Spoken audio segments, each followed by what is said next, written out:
Baik, assalamualaikum warahmatullahi wabarakatuh. Sebelumnya perkenalkan, nama saya Anur Rahman Hidayat. Saya biasa dipanggil Anur. Di sini saya akan mencoba menjelaskan dari tugas praktikum modul 3. Di mana soalnya buatlah aplikasi data mahasiswa sebagai berikut. A. Masukkan nama universitas. Buat static variable dan static method setter getternya. Baik, di sini mungkin saya akan mencoba menjelaskan langsung dari yang soal nomor A ya. Nah, di sini pertama-tama saya menggunakan import scanner ya untuk inputannya. Lalu di kelas A ini ada sebuah static variable yang bertipe string nama. Lalu ini ada konstruktor dengan parameter nama yang bertipe string. Set nama string nama. Nah, isinya adalah soal a.nama sama dengan nama. Nah, ini tergantung dengan nanti di inputnya.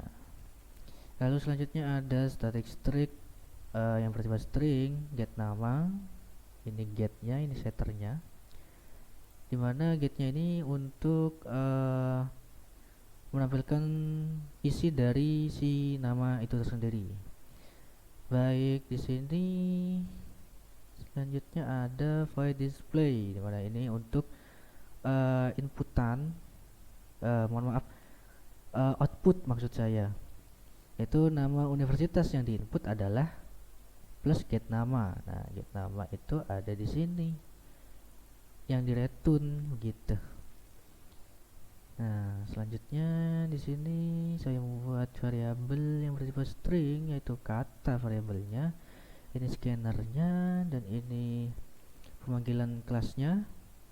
Lalu di sini ada masukkan nama universitas, lalu variabel kata sama dengan inputannya dimasukkan ke dalam kata, variabel kata inputannya. Lalu si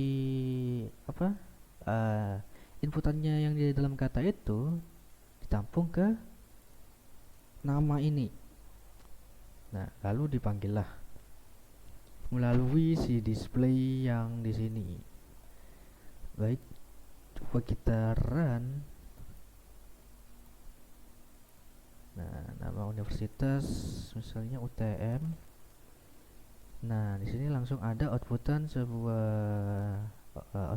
nama universitas yang diinput adalah UTM. Baik, alhamdulillah berhasil. Lalu lanjut ke yang B. Masukkan data mahasiswa. 1 NIM, 2 nama, 3 alamat, 4 jurusan. Nah, di jurusan ini apabila memasukkan 61, kodenya 61 itu adalah matematika. Jika 62 biologi, jika 63 kimia, 64 fisika, 65 teknik informatika, 66 sistem informasi. Apakah Anda ingin memasukkan data lagi? Nah, ini sebuah loopingan ya, jadi perulangan. Lalu jika user memasukkan Y, maka lanjut untuk memasukkan data mahasiswa lagi. Nah, ya benar, loopingan. Dan jika user memasukkan data T, maka aplikasi tersebut berhenti.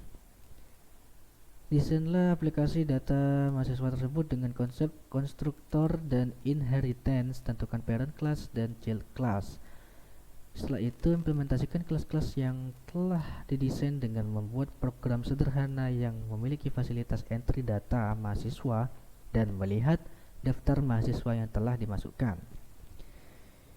Baik, di sini saya akan coba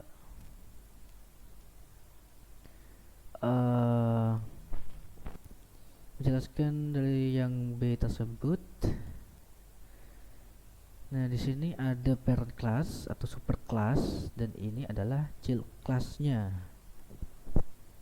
Baik, di super classnya yang pertama mahasiswa terdapat NIM di mana tipenya integer dan ada nama, alamat, jurusan yang bertipe string dan selanjutan.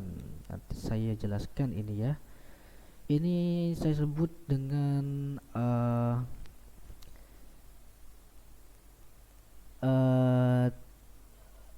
apa ya,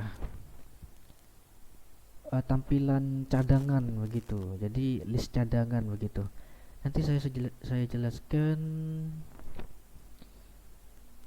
Lalu di sini ada konstruktornya, yaitu mahasiswa, integer name, string nama, string alamat, string jurusan, dan lanjutan.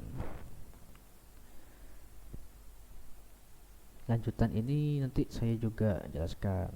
Jadi berhubungan dengan yang saya katakan list cadangan tadi tuh. Oke, di sini lanjut ada integer name, yaitu mereturn hasil dari name-nya dari name ya. String nama, return nama, alamat, dan jurusannya. Baik, kita menuju ke child class-nya atau subclass-nya. Di sini ada input scanner, yaitu untuk inputannya. Lalu ada mahasiswa indeks data dan mahasiswa indeks tambah data. Nah, di sini indeks data ini merupakan untuk pengumpulan si data mahasiswanya. Jadi si print data mahasiswanya atau output data mahasiswa yang telah ngelis begitu ada di indeks data. Nah, lalu apa dengan indeks tambah data? Indeks tambah data ini sebentar. Nah, indeks tambah data ini jika si user menambahkan listnya ini. Kan di soal tadi ada name, nama, alamat, jurusan. Nah, satu orang kan mengisi 4 ini. Nah, 4 ini anggaplah saya sebut orang itu sudah mengelis 1 kali. Nah, kalau orang itu mengelis 2 kali, maka akan ada di indeks tambah data. Oke. Di sini selanjutnya ada scanner input. Ini untuk inputannya. Lalu ada si konstruktornya. Lalu public ini set nama dengan parameter nama bertipe string. This nama sama dengan nama. Ini juga name dengan bertipe integer.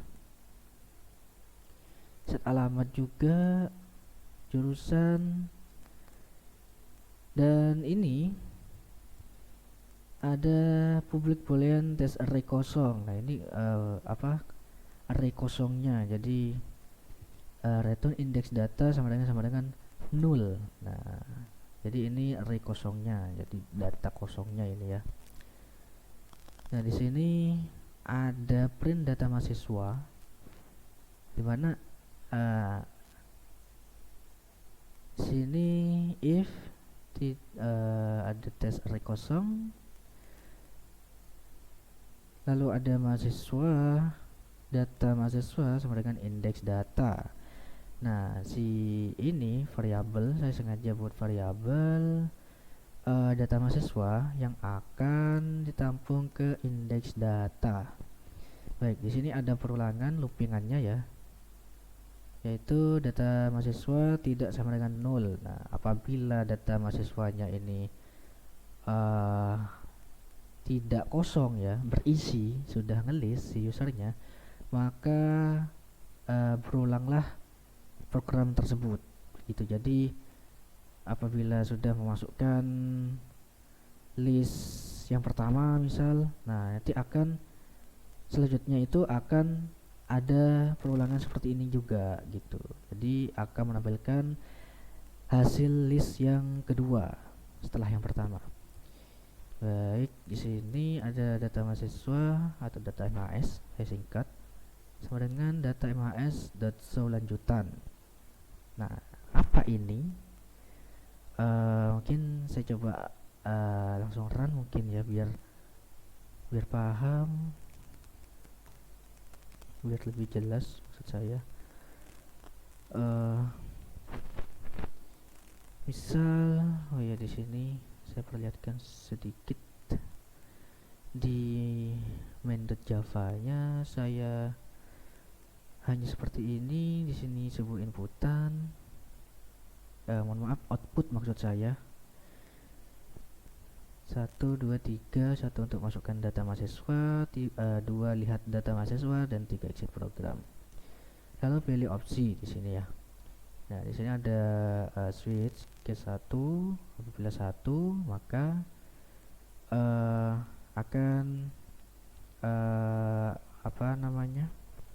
Mengulang gitu. Jadi di sini juga ada kondisi loopingnya ya. Jika Y itu akan mengulang, Y kecil atau Y besar. Jika pilih 2, maka memanggil si print lihat data mahasiswa. Jadi melihat apa aja yang telah diinputkan oleh si user. Oke. Jadi langsung saja ya, mungkin saya pilih 1, masukkan data berikut, misalkan 244.111. Nah, NIM-nya ini namanya misal Joko, alamatnya Socah misal, jurusannya misal sistem informasi 66. Nah, di sini ada input lagi, misalkan saya inputkan iya, NIM-nya misal 244.222 misal, namanya Rina, alamatnya Burneh, jurusannya misal teknik informatika 65. Input lagi tidak T. Nah, akan kembali ke menu.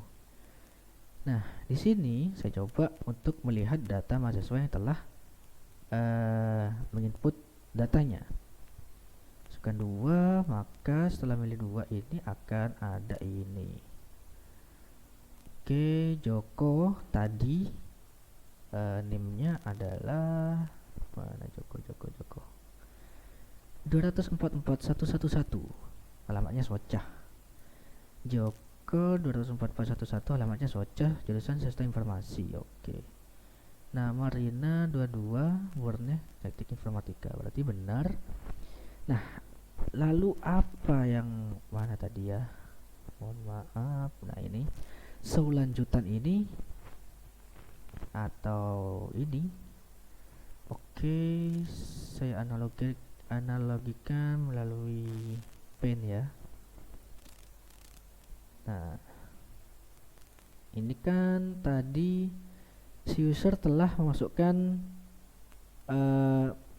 sebuah list data sebanyak 2 kali kan, yaitu Joko dan Rina namanya. Oke, misal user, nah pengisian kan 2 kali, listnya warna ini misal. Nah, si Joko, ini Joko, ini Rina. Nah, lalu yang selanjutan ini saya buat sengaja untuk membuat dia tuh ada list cadangan di indeks akhir.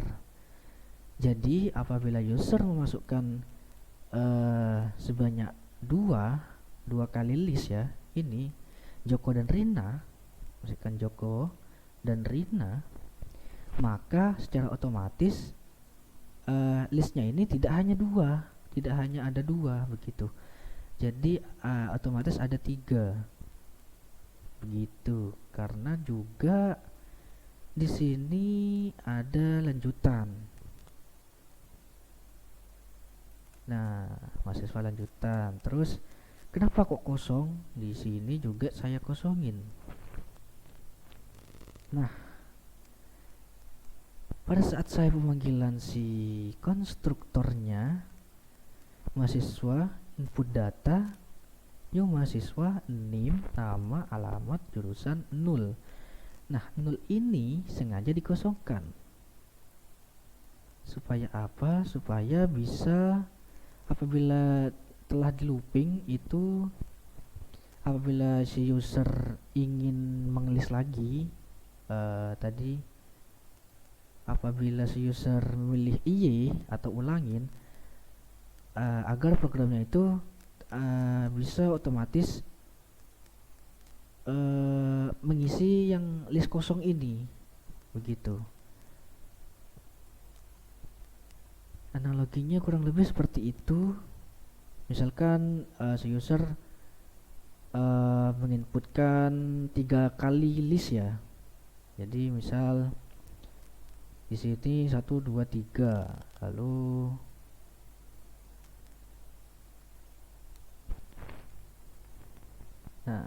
lalu akan otomatis ada list yang kosong, begitu. Misalkan ini Joko Rina, misalkan saya, begitu. Ini saya. Nah, 3 ini yang telah diinputkan oleh user, 3 list ini akan otomatis tidak 3 listnya, jadi akan berubah jadi 4, begitu. Yang satu adalah kosong. Oke, begitu. Mungkin itu analoginya. Yang selanjutan ini, lalu saya rasa sudah. Ini 3, maka programnya akan keluar sendiri. Saya pikir cukup sampai di sini. Kurang lebihnya saya mohon maaf, mohon dimaklumkan. Sekian dari saya. Wassalamualaikum warahmatullahi wabarakatuh.